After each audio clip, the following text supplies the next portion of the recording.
hasta ahora pienso lo mismo.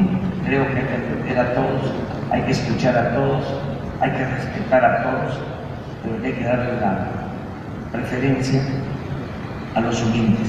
Pienso que por el bien de todos, primero los pobres. Hay ideas detrás de un liderazgo sólido. Hablando de libros, ¿qué otros libros impactaron su vida y han sido parte o base de lo que es su liderazgo actual? Bueno, recomiendo pues, el conocimiento de la historia. Hay un periodo que es muy importante para comprender lo que está sucediendo en nuestros países. Lo que fue el periodo de la República restaurada, que fueron 10 años de gobierno a mediados del siglo XIX. Ideas detrás de un liderazgo sólido.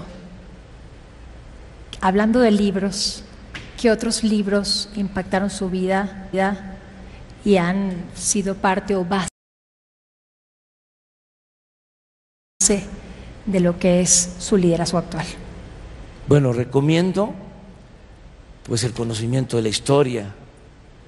Hay un periodo que es muy importante para comprender lo que está sucediendo en el país, lo que fue el periodo de la República restaurada, que fueron 10 años de gobierno a mediados del siglo XIX.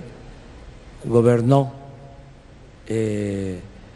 Juárez y Sebastián Lerdo de Tejada, en un periodo de 10 años que se aprobó la Constitución de 1857, o mejor dicho, se gobernó con apego a la Constitución de 1857 y hubo plenas libertades en el país, prensa libre como no la ha habido hasta nuestros días, los mejores periodistas, Francisco Zarco y otros participaron en esa época y fue un ambiente de libertades, de apego a la Constitución, de independencia de poderes. No predominó del todo el poder ejecutivo, tenía autonomía el poder judicial, el poder legislativo. Todo esto pues se terminó con la llegada al poder de Porfirio Díaz, que llegó con la bandera de la no reelección, enfrentó a Juárez y enfrentó a Lerdo, derrocó a Lerdo y tomó el poder con la bandera, con el compromiso de que no debía de haber reelección. Si acaso el error que cometieron Juárez, Lerdo, es que tuvieron demasiado apego al poder y esto dio pretexto para que un hombre verdaderamente ambicioso, Porfirio Díaz, llegara con la idea de que no iba a haber reelección y se quedó 34 años en la presidencia. Entonces traicionó a quienes lo apoyaron y por eso fue la Revolución Mexicana. Entonces, ese periodo, quien mejor lo escribe es Daniel Cosío Villegas, un gran historiador, yo diría que el mejor historiador político que ha habido en México. Entonces son 10 tomos de historia moderna de México, desde la República restaurada hasta el Porfiriato. Ahí están las bases de lo que fue posteriormente y sigue siendo el régimen autoritario, porque la revolución tuvo buenos resultados en el terreno de lo social, se avanzó sin duda, pero no en lo político. No hemos tenido una verdadera democracia en el país. Entonces, para conocer esto hay que revisar la historia. A usted le gusta mucho la historia, sí. Habla mucho de historia en otros espacios, en entrevistas, en foros, incluso en los debates, habla mucho de historia, se detiene en la historia. ¿Tiene algún personaje político, algún luchador social que lo haya marcado, que haya dejado una huella profunda en Andrés Manuel López Obrador y que lo impulse a seguir ciertas causas, un modelo, digamos, de persona, un perfil que usted quisiera replicar o del cual tomaría algunos aspectos, algunos ingredientes para poner en práctica? Varios dirigentes nacionales. México tiene pues esa fortuna de contar con dirigentes excepcionales de dimensión mundial. ¿Como quiénes? Juárez, es tanta la importancia de Juárez que el papá de Mussolini le puso Benito por Juárez. Juárez es extraordinario. Ajá. O sea, es el mejor presidente que ha habido en la historia de México. O sea, es un modelo a seguir, Juárez. Es un modelo a seguir por varias cosas. Porque era un estadista. En frases podemos describir a Juárez. Por ejemplo, decía: nada por la fuerza, todo por la razón y el derecho. Decía: el funcionario tiene que aprender a vivir en la justa medianía, austeridad republicana. Son enseñanzas. Juárez decía también: el respeto al derecho ajeno es la paz. ¿Qué significa esto? Lo que ya está en la Constitución, la autodeterminación de los pueblos, la no intervención. Y decía algo que es importantísimo, que aplica ahora y siempre: con el pueblo todo, sin el pueblo nada. Porque hay quienes piensan que la política es asunto de los políticos. No, la política es asunto de todos. Entonces, Juárez. Madero, extraordinario también, de dimensión mundial. ¿Qué de Madero? ¿Qué aspecto de...? La democracia. Su vocación, su religiosidad por las libertades. Madero se adelantó a sus tiempos. En un país con mucho atraso democrático, con un régimen dictatorial, se empeñó y dio hasta su vida por el establecimiento de una auténtica democracia. Es el apóstol de la democracia, Madero, un hombre bueno, extraordinario. Esa es una asignatura pendiente que tenemos. No ha habido un presidente en México con más vocación democrática que Madero. Y hemos tenido buenos presidentes, pero el que demostró ser un auténtico demócrata fue él.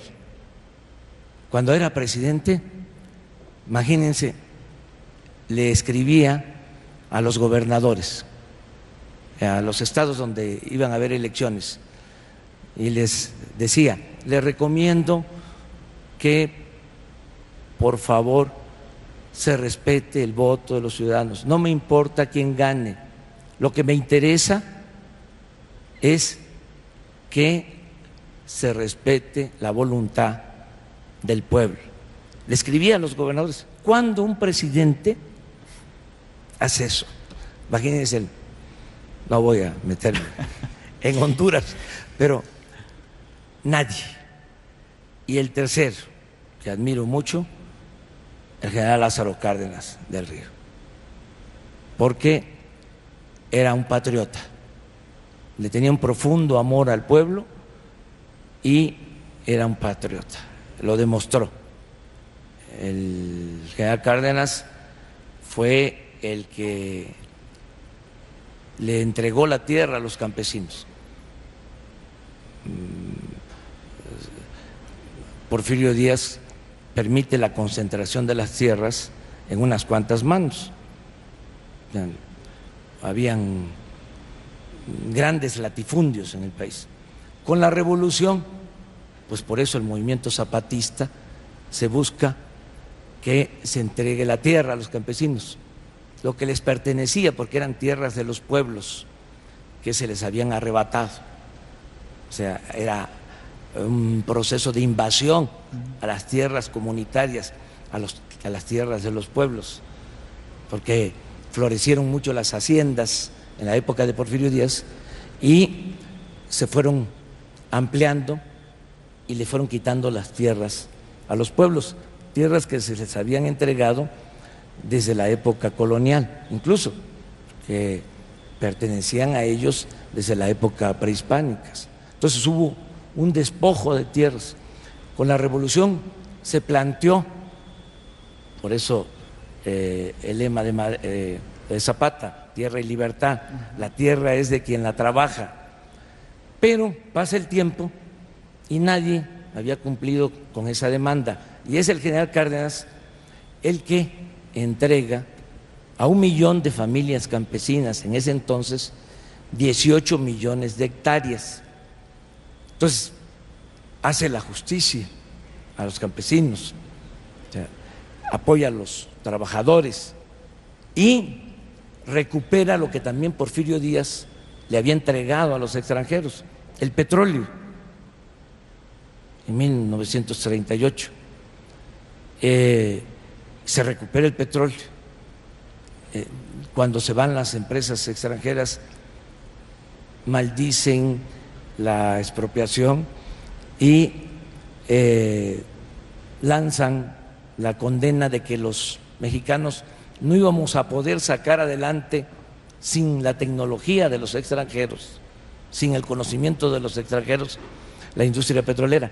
Y los trabajadores petroleros mexicanos, los técnicos mexicanos, sacaron adelante la industria petrolera desde el 38. Ahora, desgraciadamente, se regresa la industria petrolera a particulares, a extranjeros. Nosotros vamos a atender este asunto sin expropiar, sin confiscar bienes. Vamos a revisar los contratos que han entregado a las empresas extranjeras para la explotación del petróleo. ¿Todos los contratos sí se revisarían? Se los vamos a revisar porque no queremos que sean contratos leoninos, contratos que beneficien a las empresas y no a la nación, no al pueblo de México. Candidato, de los 3 líderes que mencionó, Benito Juárez está considerado como un político liberal. ¿Se considera usted como liberal? Sí, soy un liberal, con dimensión social. Okay. Y finalmente, ¿por qué quiere ser presidente de México? Porque quiero, junto con millones de mexicanos, llevar a cabo una transformación pacífica, pero transformación de la vida pública del país. Ha versado la conversación acerca de la historia. Les diría que han habido 3 grandes transformaciones en la historia de México. La independencia, que llevaron a cabo 2 curas buenos, rebeldes, Hidalgo y Morelos, el movimiento de reforma que encabezó Benito Juárez y los liberales, y la revolución de 1910. Nosotros queremos llevar a cabo la 4ª transformación de la vida pública de México y lo vamos a lograr. Eso es lo más importante, es el distintivo de este cambio, sin violencia. Las 3 transformaciones que han habido se han tenido que hacer por la vía armada, porque así se presentaron las circunstancias, no porque así lo hayan querido nuestros héroes, los padres de nuestra patria, sino que así se presentaron las condiciones. Nosotros tenemos la dicha enorme de poder llevar a cabo este cambio sin derramamiento de sangre. Va a ser un cambio ordenado, pacífico, pero al mismo tiempo radical. Y que nadie se asuste si uso la palabra radical. Viene de raíz. Vamos a arrancar de raíz el régimen corrupto, de injusticias y de privilegios. El principal problema de México, del México de nuestro tiempo, es la corrupción. Nada ha dañado más a México que la deshonestidad de los gobernantes. Eso es lo que ha dado al traste con todo. Por la corrupción es que existe esta monstruosa desigualdad económica y social. Por la corrupción hay pobreza y por la corrupción se desató la inseguridad y la violencia. Y nos comprometemos a limpiar de corrupción a México.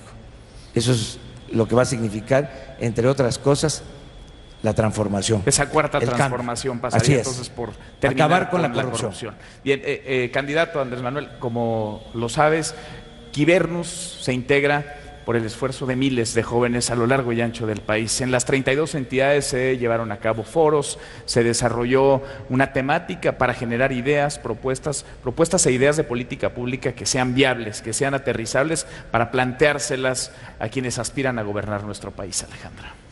Así es, candidato. Gracias por compartir esta parte de usted, esta parte humana que muchos no conocíamos, otros ya tenían el privilegio de hacerlo. Como le comentábamos, ha sido un esfuerzo titánico para llevar esta inquietud de los jóvenes mexicanos, precisamente porque quieren una transformación de país o tienen un proyecto país, ¿no? Que esperamos que hoy se pueda sellar un compromiso de incluir esto en su proyecto de gobierno e incluso también incorporar a estos jóvenes líderes de comunidades a lo largo y ancho del país al desarrollo y la ejecución de estas iniciativas. Y justamente Recupera tu Futuro, esta iniciativa de Quibernus, pues ha trabajado desde febrero del año pasado en las diferentes comunidades de nuestro país, en las ciudades de nuestro país, para generar estas políticas públicas, estas ideas, propuestas de políticas públicas. Y tenemos preguntas de los jóvenes en 7 entidades de nuestro país para el candidato de la coalición Juntos Haremos Historia. ¿Le parece si las vemos? Sí. Y regresamos a las respuestas de cada una de ellas con Andrés Manuel López Obrador. Estas son parte de las preguntas con las que los jóvenes de Quibernus plantean un mejor país. ¿Cómo lo ven? ¿Cómo lo sueñan? ¿En qué país quieren vivir? Esta conversación cívica en la que plantean algunas de estas preguntas. Nos vamos hasta Michoacán con la primera pregunta, Aarón Chávez. Hay un hartazgo social con los políticos, lo que ha provocado un alejamiento de la población de la política, su desprestigio y una profunda crisis de confianza. Frente a esta situación, ¿qué propone usted para que política y ciudadanía se reencuentren? ¿Son suficientes la honestidad y la voluntad?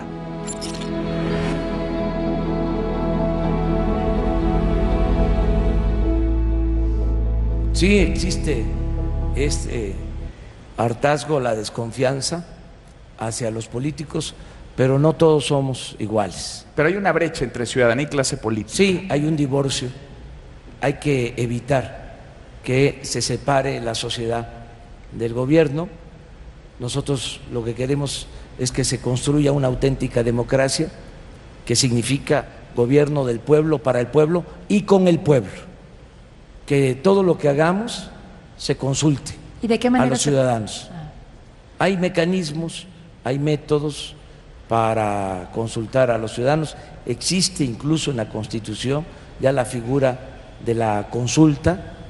Es cuestión de establecer también otros procedimientos como el plebiscito, el referéndum y la revocación del mandato, porque el pueblo pone y el pueblo quita. ¿Habrá revocación de mandato? Yo me voy a someter a la revocación del mandato. A mitad del sexenio se va a hacer una consulta y se le va a preguntar a la gente: ¿quieres que siga el presidente o que renuncie?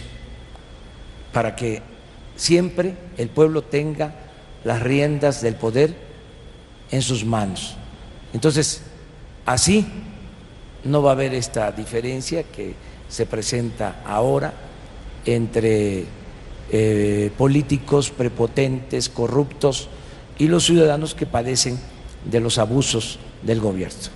¿Solamente la consulta disminuiría esta brecha entre ambos o hay...? La participación de los ciudadanos, gobernar con la gente.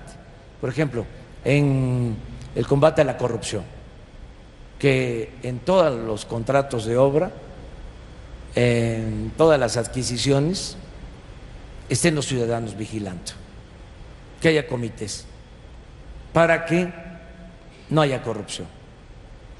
Yo voy a llamar a los ciudadanos a que hagamos un acuerdo para desterrar la corrupción y poner por delante la honestidad como forma de vida y como forma de gobierno. Bien. ¿Vamos con la siguiente? Así es, nos vamos hasta Durango. Catalina García Quintero tiene otra pregunta, candidato.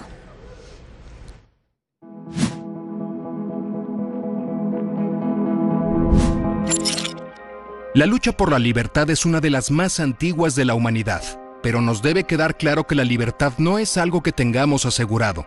Siempre existen personas, intereses y grupos que buscan dominar a los demás, y muchas veces lo logran.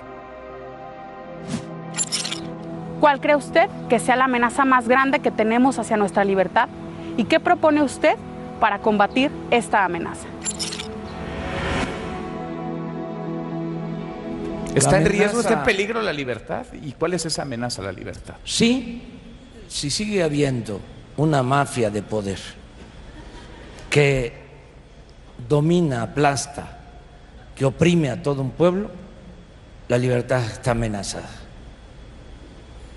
Nosotros tenemos que hacer valer la democracia y que el gobierno ya no esté convertido en un comité al servicio de una minoría, que el gobierno represente a todos, a ricos y a pobres. Así como Juárez logró la separación del Estado de la Iglesia, porque a Dios lo que es de Dios y a César lo que es del César, así lo que ahora se requiere es que se separe el poder económico del poder político y que el gobierno represente a todos, porque si sigue dominando una minoría rapaz, entonces todos estamos amenazados, todos ponemos en riesgo nuestra libertad, porque vamos a seguir viviendo con temores, con miedos, con violencia. Si hay democracia y hay justicia, va a haber paz, va a haber tranquilidad. Nosotros estamos luchando para construir una auténtica democracia, no para construir una dictadura. Nosotros vamos a ser respetuosos de las costumbres de nuestro pueblo, de las culturas de nuestro pueblo, de las religiones de nuestro pueblo y de las libertades. No vamos nunca, jamás, a afectar las libertades de los ciudadanos. Va a haber un auténtico Estado de Derecho y esto implica garantizar las libertades y al mismo tiempo que se respete la legalidad, porque ahora lo que hay es un Estado de chueco, de cohecho.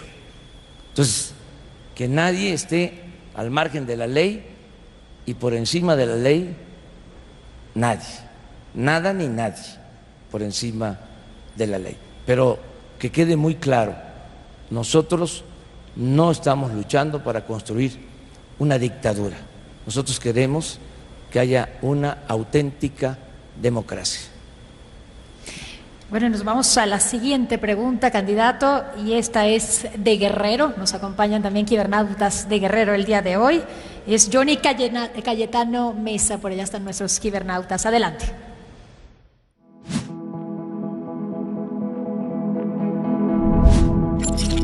Se comenta que nuestro modelo de comunicación político-electoral es incapaz de promover el voto informado a través de millones de spots, además de coartar nuestra libertad de expresión.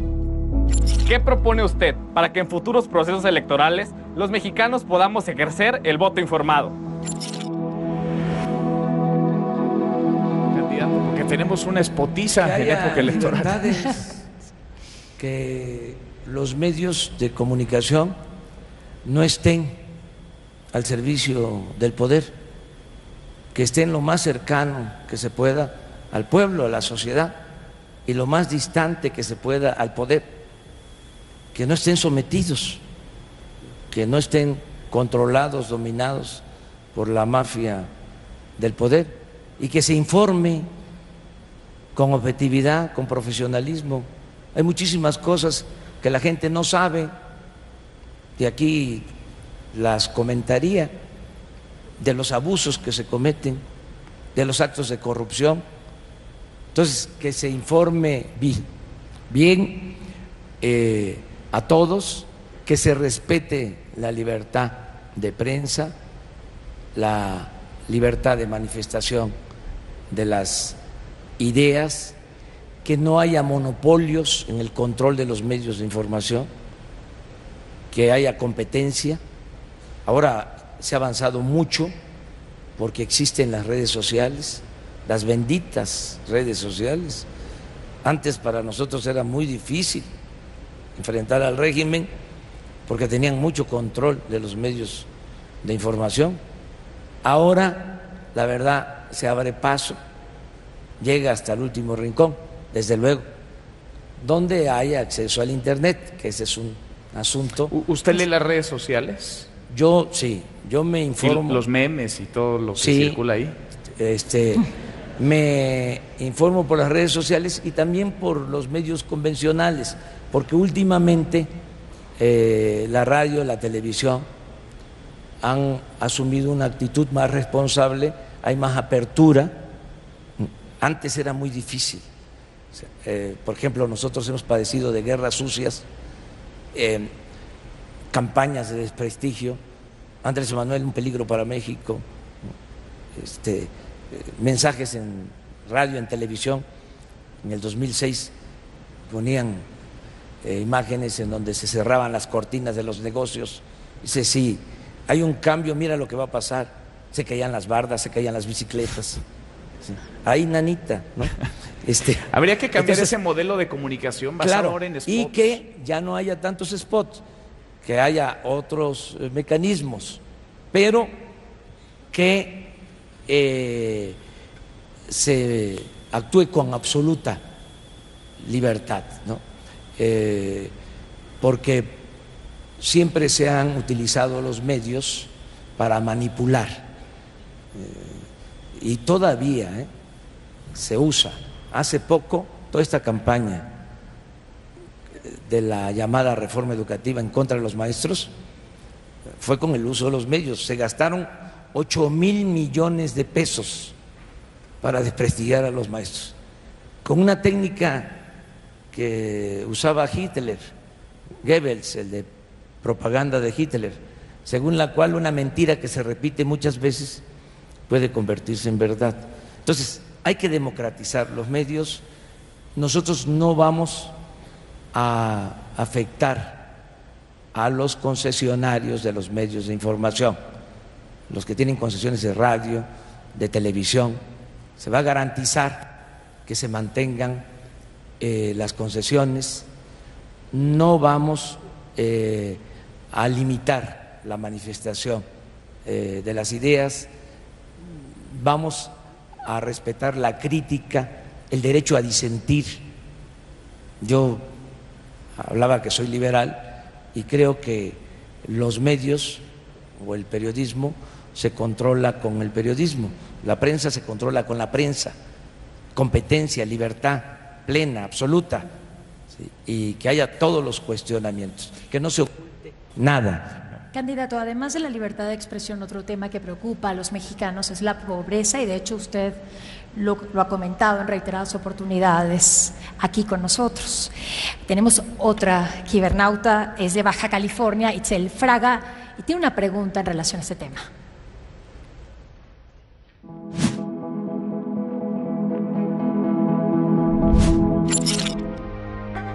La pobreza es el gran problema que lastima a México.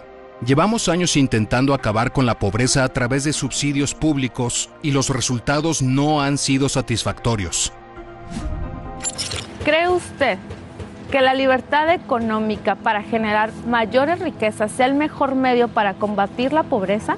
Y además, ¿cree usted que el profundizar y el focalizar los programas públicos ya existentes en torno al tema pueda terminar lo que es el clientelismo, la corrupción y el despilfarro de los recursos? Hay dos maneras clave, sí, de enfrentar el problema grave de la pobreza en el país. Lamentable asunto de la pobreza. Lo ideal sería que se lograra el crecimiento económico del país, que no ha habido crecimiento económico. O sea, en 30 años que llevan aplicando esta política económica llamada neoliberal, no ha habido crecimiento. O sea, el promedio de crecimiento anual ha sido del 2%. Y si descontamos el aumento en la población, el resultado es cero crecimiento.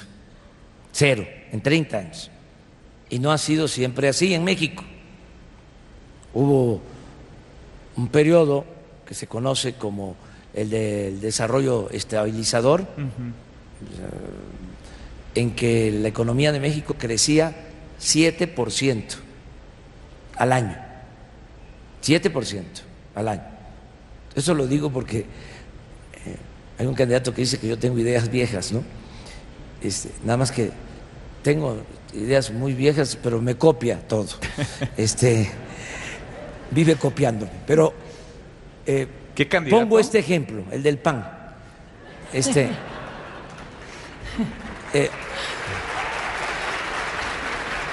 Pero pongo este ejemplo. Hemos tenido periodos de crecimiento económico, además con estabilidad macroeconómica, sin devaluación, este periodo, sin devaluación, sin inflación, sin endeudamiento. Entonces sí se puede, de otra manera. Ha resultado un absoluto fracaso el actual modelo económico, porque ni siquiera en términos cuantitativos ha funcionado. No ha habido crecimiento económico. Ya no hablemos de desarrollo, que crecimiento es crear riqueza, desarrollo es crear riqueza y distribuirla, es algo mejor, porque tiene que ver con el bienestar. Bueno, ni siquiera en términos de crecimiento ha funcionado este modelo. Si no hay crecimiento económico, que es lo que ha pasado en México, México es además de los países con menos crecimiento económico en el mundo. Entonces, si no tenemos crecimiento económico, no hay empleo. Si no hay empleo, no hay bienestar. Lo que ha crecido es la pobreza en México. Entonces, ¿sería para Andrés Manuel López Obrador la mejor política de combate a la pobreza? ¿Sería una buena política económica? Que haya crecimiento, que en vez de crecer 2, que podamos crecer en el sexenio moderadamente 4, el doble, que es lo que estamos planteando. Sí. Esto va a significar empleo, va a significar mejores salarios. Es una pena, es una vergüenza que el salario mínimo en México sea el más bajo en América Latina y es de los salarios más bajos del mundo, 88 pesos, salario mínimo. Entonces, es ofensivo esto. Entonces, tenemos que echar a andar la economía y para que no se necesite subsidio, para que no se necesiten los programas asistenciales, para que la gente tenga trabajo, tenga buenos salarios y bienestar. Ese es lo ideal, eso es lo que tenemos que buscar, desde luego. Pero también en un país con tanta pobreza se necesita que el Estado ayude, intervenga. Hay 16 millones de jóvenes en la pobreza, 16 millones, y cada año crece. ¿Cuándo vamos a resolver el problema de la inseguridad y de la violencia si no tenemos crecimiento, si no hay empleos, si se abandonó a los jóvenes? Entonces, ¿qué tenemos que hacer? Esto es un mensaje para los que siempre sacan el dicho de que enseña a pescar, no regales pescado. Pues sí, hay que enseñar a pescar, pero también hay que atender ya el problema. Entonces, nosotros, esta es una pregunta, me tomó un tiempo, yo no hablo de corrido, por eso me preocupa, pero sí ya nos tienen el lado. Sí, ya nada más les digo que hay que atender a los jóvenes y que vamos a garantizar que todos los jóvenes tengan el derecho al estudio y el derecho al trabajo. Entonces, las dos cosas, crecimiento económico, pero que también el Estado, ¿sí?, asuma su responsabilidad de combatir la pobreza. Candidato, hablando de ese derecho al estudio, un tema importante y relevante es la educación. Tenemos una pregunta desde Campeche con Ariana Orlaineta Juárez. Adelante.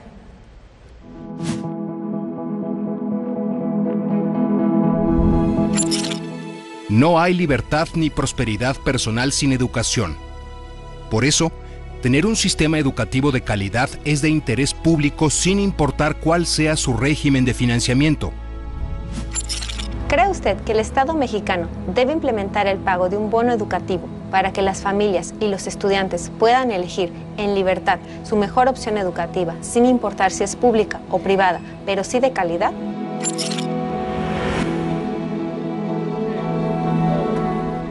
Hay que atender los dos aspectos que tienen que ver con la educación.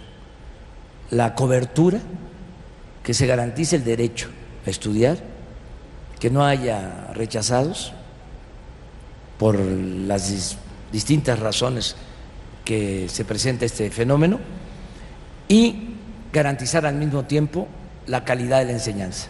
Cobertura y calidad, las dos cosas. Entonces, como en todo,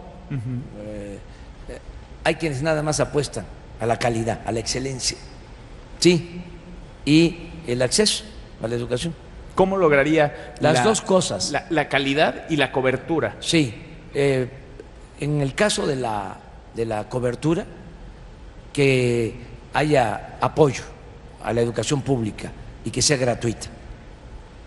La educación no es un privilegio, es un derecho del pueblo. Yo no estoy en contra de la educación privada. Que tiene para pagar una escuela privada lo puede hacer, está en su derecho. Pero el gobierno está obligado a garantizar la educación pública gratuita, de calidad, en todos los niveles escolares. Esto ya se debe de entender, de que tenemos el derecho a la educación. Entonces, que los niños vayan a la escuela con alimentación, que haya becas para que no haya deserción escolar, que se inscriba a todos los jóvenes que quieran estudiar, y que se busque el mecanismo para que participe la iniciativa privada y el Estado en materia educativa. Por ejemplo, nosotros vamos a garantizar que todos los jóvenes tengan estudio y que todos los jóvenes tengan trabajo. 2.600.000 jóvenes. Es un programa que se llama, o va a conocerse como Jóvenes Construyendo el Futuro. Vamos a otorgar 300.000 becas para estudiantes de familias de escasos recursos económicos que cursen en la universidad, y todos los que estén en preparatoria van a tener una beca mensual.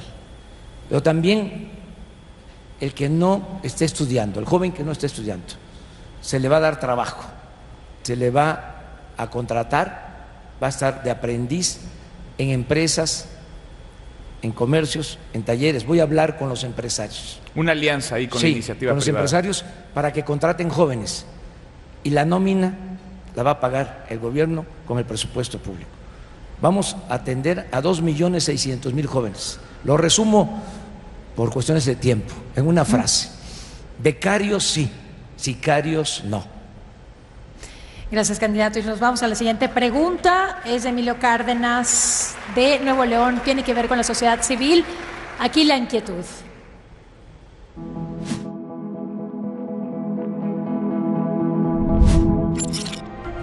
Si bien las organizaciones de la sociedad civil son actores relevantes de nuestra vida pública, pues son contrapeso fundamental de la partidocracia, el populismo y la corrupción. Su regulación es ambigua e impone fuertes limitaciones financieras a su operación. ¿Está usted de acuerdo con implementar créditos fiscales a contribuyentes físicos y morales para formar organizaciones de la sociedad civil? Y de estar de acuerdo, ¿cómo lo haría? Tendríamos que analizarlo con cuidado para que no se vaya a crear más burocracia, aunque se trate de la sociedad civil. Porque estos incentivos tienen que ver con los impuestos que todos pagamos. Entonces, los impuestos son los que se utilizan para financiar el desarrollo.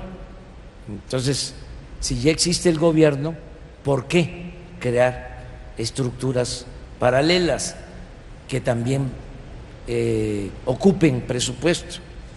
Ahora está de moda y no ha funcionado el que haya organismos supuestamente autónomos y impulsados por la sociedad civil, que son una farsa. Por ejemplo, el Instituto de la Transparencia. Se creó el Instituto de la Transparencia. Sí. Su primera decisión fue mantener en secreto las condonaciones de impuestos a los grandes contribuyentes. Eso fue cuando Fox. Se va a conocer a quienes se les condonaron los impuestos en el 2019, el año próximo, el Instituto de la Transparencia. La última decisión que tomaron, así de ese tipo, fue de que se mantenga en secreto la investigación de los sobornos de Odebrecht, de esta empresa que daba moches, como se dice coloquialmente, y por la que está en la cárcel expresidentes. Está en la cárcel el presidente de Brasil, está en la cárcel 2 presidentes del Perú, o sea, uno en la cárcel, otro prófugo. Aquí en México hay absoluta impunidad. Entonces, ¿para qué más esos organismos que actúan como alcahuetes? Se eliminaría todos esos régimen, organismos, porque algunos sí funcionan, otros no. El gobierno eficaz, honesto, un gobierno de los ciudadanos y que se tenga la participación. Ahora, ¿cómo se puede incorporar la sociedad civil si estas estructuras no existen? Hay maneras de ayudar. Bueno, para empezar, siendo un buen ciudadano, actuando con rectitud, no entregando sobornos o mordidas, respetando las leyes, pagando los impuestos. Esa es una contribución. Y también hay fundaciones como esta, que tiene una dimensión social. Hay empresarios que no se dedican nada más a acumular riquezas en el país. No todo el que tiene es malvado. Hay quienes han hecho sus fortunas con esfuerzo, con trabajo, de conformidad con la ley, merecen respeto. Yo estoy en contra de la riqueza mala vida. Voy a poner un caso. No le quiero hacer la barba, no soy lambiscón, pero me gusta decir lo que pienso. Siempre digo lo que pienso. Mi pecho no es bodega. El director de esta fundación tiene dinero, pero tiene dimensión social. Ricardo Salinas. Esto es parte de eso. Eso es lo que yo quisiera. Es que hay otros empresarios, mucho respeto, y hay algunos que ni siquiera son empresarios, son traficantes de influencia y no aportan nada y se dedican nada más a saquear, a robar, y no tienen llenadera, porque ahora hasta se están oponiendo al cambio. El país está en una situación difícil y ellos quieren seguir manteniendo sus privilegios. Hay afortunadamente muchos empresarios, yo diría que la mayoría de los empresarios de México tienen una dimensión cívica, una dimensión social. Candidato. En el caso de Ricardo Salinas, les complemento porque esto a lo mejor ustedes no lo saben, es de los que conozco, de los empresarios que más leen. O sea, porque hay otros que de plano no leen ni el periódico, ¿no? O sea, Ricardo Salinas es lector, conoce de la historia, tiene un nivel cultural importante. Candidato, Puerta hablando abierta de... entonces a la sociedad civil. Sí, se Abierta, dejaría la puerta abierta a la sociedad civil. Nosotros le tenemos mucho respeto a la iniciativa privada y a la sociedad civil. Hablando de la iniciativa privada y de empresarios, vamos con la siguiente pregunta, que se trata de emprendimiento. Entonces tenemos a Denise Hernández Ledesma, ella es de Tamaulipas. Adelante.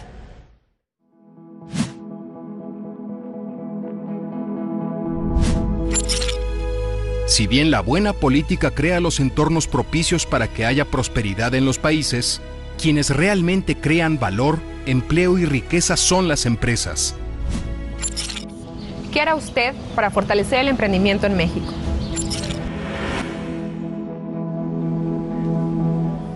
Apoyar a las empresas, y sobre todo apoyar a la pequeña y a la mediana empresa, que es la que más empleo genera. El 90% de los empleos que se generan en todo lo que es el sector empresarial lo generan las pequeñas y las medianas. De pronto hay muchas trabas, hay muchos trámites, mucha burocracia. Sí, hay que quitar esa burocracia, hay que simplificar trámites, hay que otorgar créditos baratos a la palabra a pequeños, medianos empresarios, pequeños, medianos comerciantes, hay que bajar los costos de los insumos. Cuesta más en México la gasolina, el diésel, el gas, la luz que en Estados Unidos.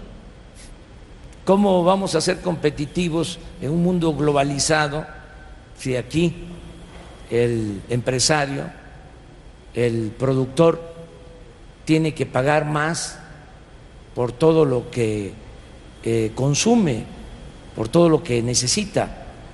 Entonces tenemos que ayudar a la actividad productiva. Un distintivo de estos tecnócratas irresponsables, corruptos, los que están al servicio de la mafia del poder, es de que se han dedicado básicamente a comprar en el extranjero todo lo que consumimos, porque ahí están las comisiones, ahí están los moches. Entonces compramos maíz, compramos frijol, compramos arroz, compramos carne de res, carne de cerdo, leche, compramos madera, compramos gasolinas, tenemos petróleo, se vende el petróleo crudo, compramos las gasolinas. Por eso la gasolina en Estados Unidos 11, 12, 13 pesos el litro. En nuestro país 20 pesos el litro. El salario en Estados Unidos 10 veces superior. Hasta 20 veces también, pero en promedio 10 veces superior a lo que gana un trabajador en México. Entonces estamos pagando más por los insumos. Todo esto por la corrupción, porque así como existen los guachicoleros de abajo, estos que ordeñan los ductos, que se roban la gasolina, así hay guachicoleros de arriba, de cuello blanco, que tienen el negocio de la compra de la gasolina en el extranjero. Entonces vamos a terminar con esto. ¿Qué va a significar el que impulsemos la actividad productiva en México, que se fortalezca el mercado interno? Va a significar más trabajo en México, va a significar más bienestar, más paz, más tranquilidad. Y lo vamos a hacer con la participación de la iniciativa privada, de las empresas, lo vamos a hacer con la participación también del sector social. Vamos a armonizar sector público, sector privado y sector social. Nos vamos a unir, va a haber una alianza para producir en México, que haya empleos en el país, que México se convierta, porque tenemos todo para lograrlo, en una potencia económica, y para esto es fundamental la participación de los empresarios, de los pequeños, medianos y de los grandes empresarios.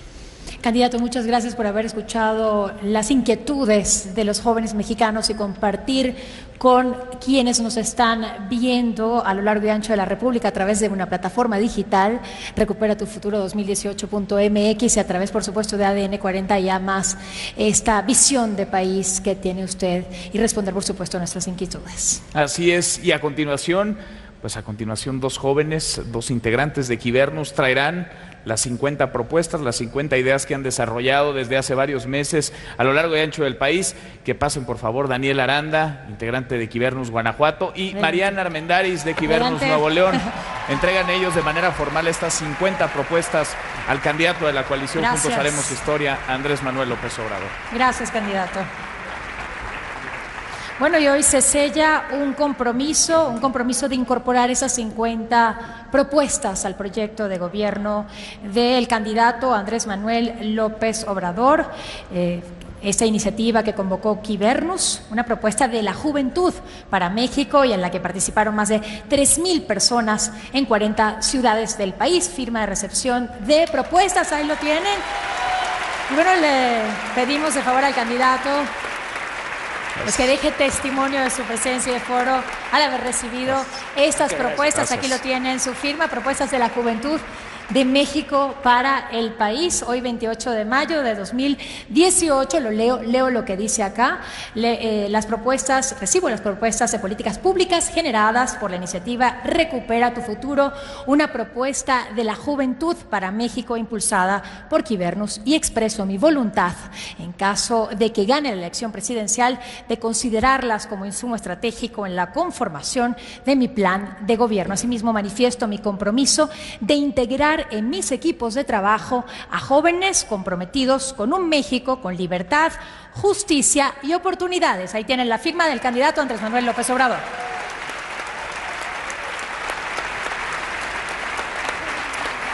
Gracias, muchas gracias.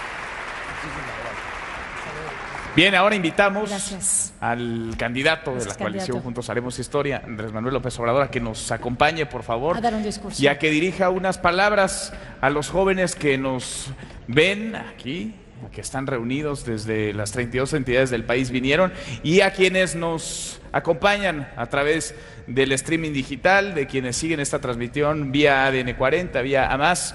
Andrés Manuel López Obrador, por favor, un mensaje para los jóvenes de México. Pues me da mucho gusto estar aquí con ustedes, el haber participado en este encuentro, en esta comunicación con mensajes de ida y vuelta, haciendo una síntesis, un resumen de nuestra propuesta. Les puedo decir, primero, que vamos a acabar con la corrupción en el país, se va a limpiar de corrupción a México, esto va a fortalecernos mucho, se va a moralizar al país. Actualmente da pena que México tenga una mala fama en lo que tiene que ver con violencia y corrupción. Somos los países con más corrupción en el mundo. Esto no tiene que ver, no se relaciona con lo que es nuestro pueblo. El pueblo de México es un pueblo lleno de valores. En los pueblos de México, en las familias de México, hay una gran reserva de valores culturales, morales, espirituales, para regenerar la vida pública del país. La corrupción tiene que ver con los políticos y con los traficantes de influencia. La corrupción no se da de abajo hacia arriba, se da de arriba para abajo. Por eso no nos va a costar mucho trabajo acabar con la corrupción. vamos a limpiar de corrupción el país, como se barren las escaleras, de arriba para abajo. Esa es una propuesta que se va a convertir en realidad, un sueño que vamos a convertir en realidad. Vamos a poner, como ya lo dije, por delante la honestidad como forma de vida y como forma de gobierno. Lo segundo es de que va a haber una auténtica democracia, porque tenemos mucho atraso también en este terreno, si nos comparamos con países de Europa, pero también si nos comparamos con países de Centroamérica. Es una vergüenza que haya más democracia en Guatemala que en México. Y ya no hablemos si nos comparamos con la democracia de Costa Rica, que es casi una democracia perfecta. Esta va a ser la última elección en México bajo sospecha de fraude electoral. Se va a terminar la antidemocracia. Ya no se van a entregar migajas, dádivas cada vez que hay elecciones. No se van a comprar los votos. No se va a traficar con el hambre, con la pobreza de la gente. Se va a respetar la voluntad de los ciudadanos. Va a haber una auténtica democracia. También va a haber un auténtico Estado de Derecho. Se van a garantizar las libertades, se va a garantizar el derecho a disentir, se va a garantizar el derecho de creencia. En nuestro movimiento hay millones de católicos, millones de evangélicos, millones de libres pensadores. Y en lo que a mí corresponde, me atengo a lo que decía Ignacio Ramírez, el nigromante, un liberal puro. Decía: yo me hinco donde se hinca el pueblo. Nunca vamos a atentar contra las costumbres, las libertades, las religiones, las libertades del pueblo. Repito lo que ya dije, estamos luchando para construir una auténtica democracia, no una dictadura. Y termino diciéndoles que vamos a llevar a cabo esta transformación y vamos a construir aquí en la tierra, entre todos, desde abajo, de manera pacífica, sin violencia, el reino de la justicia.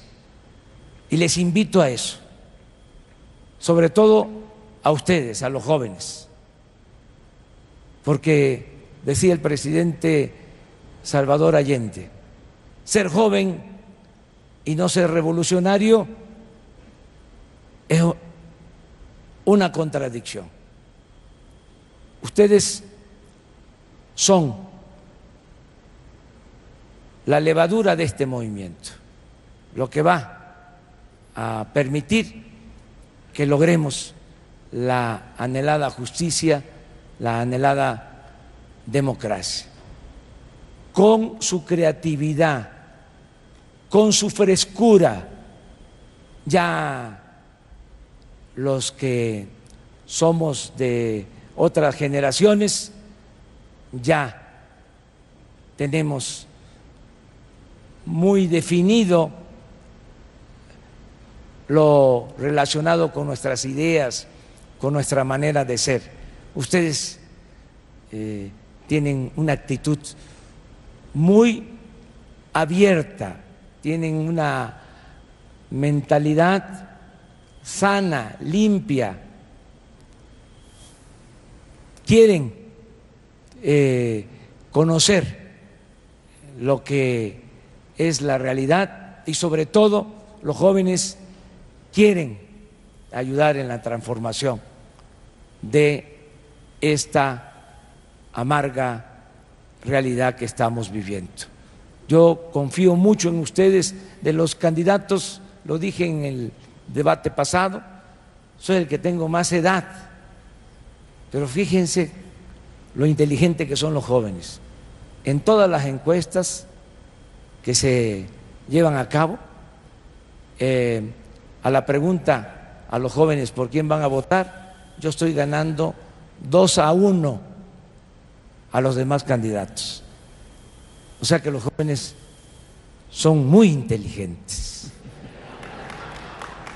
Y les dejo un saludo cariñoso, fraterno y mi felicitación a quienes me entrevistaron de manera brillante y a los que organizan este foro y hacen posible que este trabajo con ustedes salga adelante.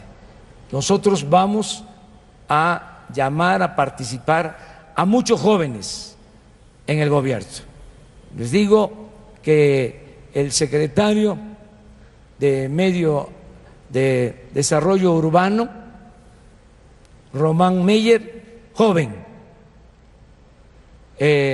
María Luisa Alcalde va a ser la próxima secretaria del Trabajo, joven, y a ella le va a tocar coordinar el programa que expuse, el de Jóvenes Construyendo el Futuro, que va a consistir, repito, en que 2.600.000 jóvenes van a tener garantizado el derecho al estudio y el derecho al trabajo.